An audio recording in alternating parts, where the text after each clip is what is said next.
महाराष्ट्राची संत परंपरा ही भूमी आहे 9 नद्यांची, पण त्याहूनही पवित्र म्हणजे ही भूमी आहे माझ्या संतांची, जिथे भक्तीचा मळा फुलला आणि माणुसकीचा खरा धर्म जन्मला।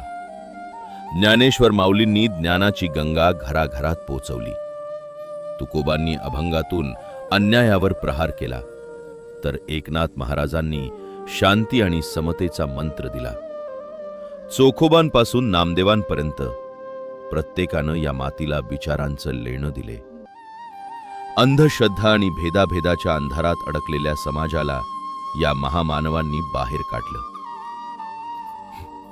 पण आजच्या या धावपळीच्या युगात आपण हा अनमोल वारसा विसरत चाललो आहोत का? आपल्या या थोर संतांची भव्य दिव्य कामगिरी आणि त्यांचे क्रांतिकारी विचार पुन्हा एकदा जिवंत करण्यासाठी आम्ही घेऊन आलो आहोत YouTube चॅनल। संतांच्या आयुष्यातील प्रेरणादायी कथा अनुभवण्यासाठी आजच आमच्याशी जोडा। चला, आपल्या संस्कृतीचा अभिमान जपूया। आत्ताच सबस्क्राइब करा। जय हरी विठ्ठल।